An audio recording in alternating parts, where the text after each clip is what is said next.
안녕하세요. 폴토인입니다. 숨막히는 타이틀 경쟁의 끝을 향해 달려가는 2025 시즌 포뮬러1 월드 챔피언십. 한 드라이버는 자신의 시대를 열기 위한 완벽한 주말을 보냈고 그의 라이벌은 뼈아픈 실수로 격차를 허용했습니다. 그리고 이제 사막의 도시 라스베이거스에서 그 누구도 예측할 수 없는 혼돈의 막이 올랐습니다. 직전 그랑프리였던 상파울루의 절대 강자는 누구였으며 라스베가스의 밤을 지배할 주인공은 과연 누가 될 것인가? 지금부터 2025 시즌 21라운드 상파울루 그랑프리 심층 리뷰와 22라운드 라스베이거스 그랑프리 프리뷰, 그리고 F1의 현재와 미래를 뒤흔드는 최신 뉴스까지 빠짐없이 전달해 드리겠습니다. 가장 최근에 막을 내린 21라운드 상파울루 그랑프리. 이곳 인터라고스 서킷의 주인공은 단 한 명이었습니다. 바로 맥라렌의 랜도 노리스. 노리스는 이번 그랑프리에서 그야말로 압도적인 우승을 차지했습니다. 영국의 BBC는 그의 주말을 이렇게 평가했습니다. 결점 없는 노리스의 챔피언다운 주말. 이 한 문장은 노리스가 얼마나 완벽한 경기력을 선보였는지를 함축적으로 보여줍니다. 그의 활약은 그랑프리 레이스에만 국한되지 않았습니다. 그는 토요일 스프린트 레이스에서 가장 먼저 체커기를 받으며 일찌감치 기세를 올렸고 이어진 예선에서는 폴포지션을 차지하는 기염을 토했습니다. 스프린트 우승, 폴포지션, 그리고 본선 레이스 우승. 한 그랑프리 주말에 한 드라이버가 이룰 수 있는 거의 모든 것을 달성한 것입니다. 이 완벽한 주말을 통해 노리스는 자신의 생애 첫 월드 챔피언 타이틀을 향한 매우 유리한 고지를 점령했습니다. 이번 우승으로 그는 팀 동료이자 타이틀 경쟁자인 오스카 피아스트리와의 챔피언십 포인트 격차를 무려 24점으로 벌렸습니다. 시즌이 단 몇 경기 남지 않은 이 시점에서 24점이라는 격차는 실로 엄청난 의미를 가집니다. 이제 노리스가 타이틀 경쟁의 주도권을 완전히 장악했음을 시사하는 대목이죠. 그런데 여기서 흥미로운 평가가 하나 등장합니다. 결점 없는 노리스의 챔피언다운 주말이었지만 가장 밝게 빛난 것은 베르스타펜이었다. 이는 노리스가 우승했음에도 불구하고 레드불의 막스 베르스타펜 역시 매우 인상적인 경기력을 보여주었음을 암시합니다. 베르스타펜은 Q1 탈락이라는 이변을 맞이하며 16번 그리드를 배정받은 것도 모자라 엔진 교체에 따른 페널티로 피트 스타트로 레이스를 시작했습니다. 하지만 베르스타펜은 하드타이어 스타트를 비롯하여 총 3번의 피트 스탑을 가져가는 공격적인 전략과 함께 세이프티카 타이밍에 피트인을 하는 이득까지 누리며 결국 피트 스타트에서 P3로 포디움까지 올라서는 기염을 토했습니다. 작년 P17에서 우승을 달성한 것과 유사하게 17그리드를 상승시키는 엄청난 주행이었습니다. 만약 엔진을 바꾸지 않았고 그래서 페널티를 받지 않았다면 어떤 결과가 나왔을지 생각해보게 되는 레이스였습니다. 이에 더해 키미 안토넬리의 활약도 대단했습니다. 스프린트에서 P2로 경기를 마감한 것에 이어 레이스에서도 베르스타펜의 추격을 따돌리고 P2로 포디움에 오르며 주말 내내 노리스를 이어 완벽한 경기를 펼쳤습니다. 팀메이트인 조지 러셀도 스프린트 3위, 레이스 4위를 기록하며 좋은 경기력으로 메르세데스에게 43포인트를 안겨주었고 1점 차이로 뒤처져 있던 컨스트럭터 챔피언십에서 더블 DNF를 겪은 페라리를 넘어 2위를 차지할 수 있었습니다. 페라리는 악몽 같은 주말을 겪었습니다. 스프린트에서는 더블 포인트를 획득하며 무난한 출발을 보였으나 레이스에는 해밀턴의 결함과 르클레르의 사고로 인해 더블 DNF를 겪으며 컨스트럭터 챔피언십에서 2단계나 미끄러지는 수모를 당해야 했습니다.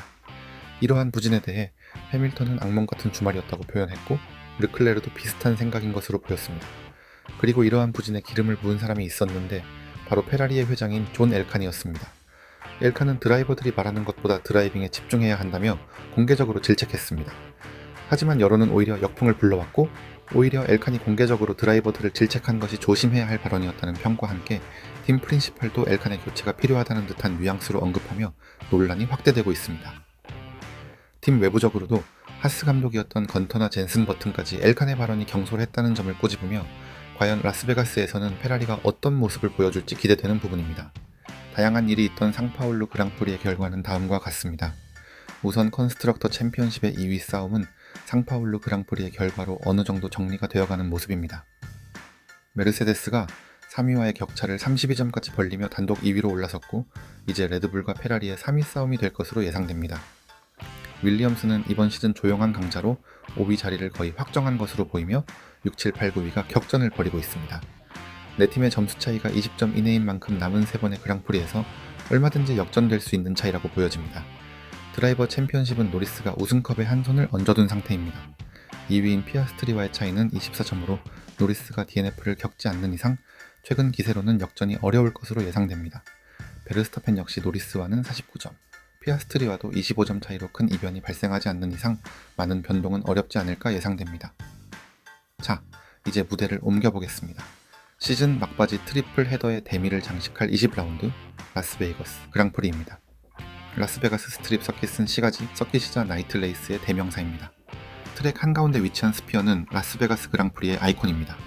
귀여운 이모티콘이 레이스 머신의 시선을 따라가는 것은 물론이고 경기 상황에 따라 플래그를 표시해주는 거대한 전광판의 역할도 하고 있습니다. F1 공식 포스터에서도 스피어를 중심으로 드라이버 챔피언십 리더인 노리스, 초대 우승자 베르스타펜, 작년 우승자 러셀 등을 내세웠습니다. 특히 베르스타펜은 작년 라스베가스 그랑프리에서 월드 챔피언십을 확정한 만큼 올해는 노리스가 그 영광을 재현할지 기대됩니다. FIA 포스터는 역시 이번에도 감다살인데요.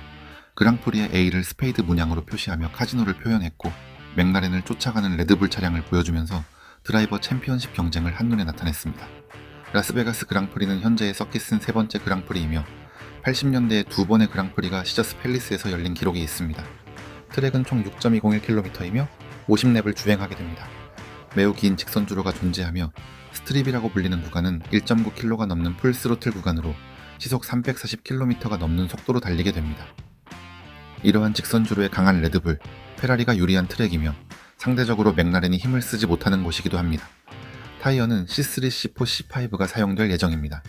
시가지 서킷인 만큼 타이어와 브레이크에 대한 부담이 있을 것으로 예상되며 트랙션과 아스팔트 그립이 매우 부족한 데다가 다운포스도 제대로 잡히지 않아 트랙 이탈이 자주 나올 것으로 예상됩니다. 여기에 라스베이거스 사막의 추운 저녁 날씨는 이번 그랑프리의 가장 큰 기술적 과제로 꼽힙니다. 차가운 기온은 타이어 온도를 최적의 작동 범위까지 올리는 것을 극도로 어렵게 만듭니다. 타이어 온도가 올라오지 않으면 그립이 부족한 것은 물론이고 플로에 타이어가 뜯겨나가는 그레이닝 현상이 발생할 수도 있습니다. 실제로 연습 주행 중 많은 드라이버들이 코너 그립을 확보하지 못하고 미끄러지는 모습을 보였습니다. 설상가상으로 서킷의 인프라 문제까지 터져 나왔습니다. 연습 주행에서 맨홀 뚜껑의 문제가 발생하며 서킷 자체의 안전성과 신뢰도에 대한 큰 의문을 제기했습니다.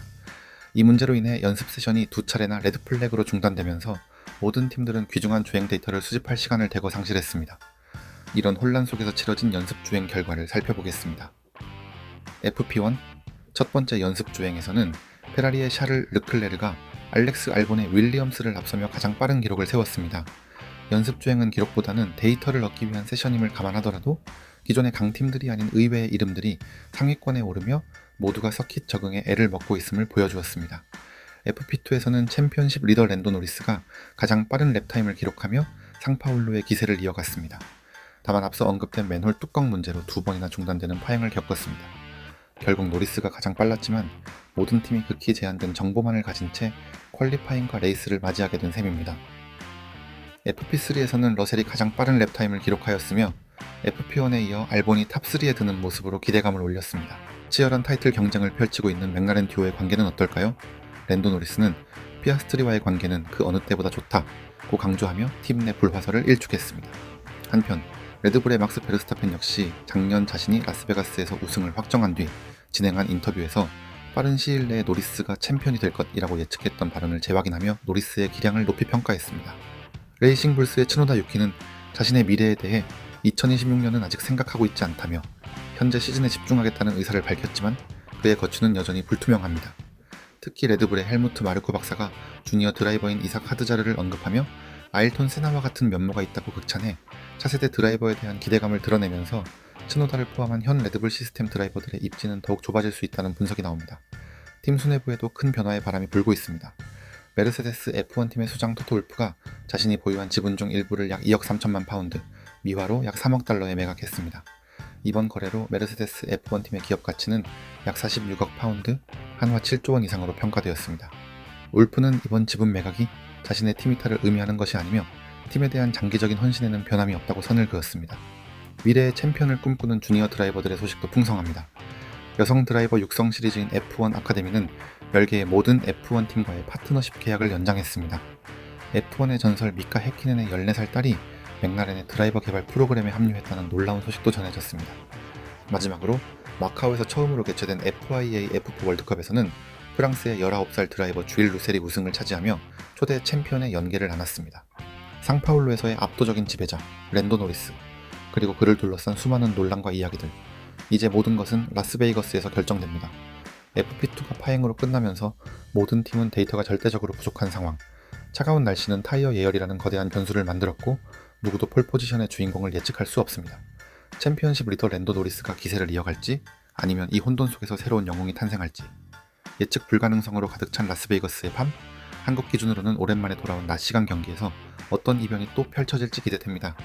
오늘 영상이 도움이 되셨다면 좋아요와 구독 부탁드리며 라스베가스 그랑프리 리뷰로 다시 돌아오겠습니다. 감사합니다. 폴트윈이었습니다.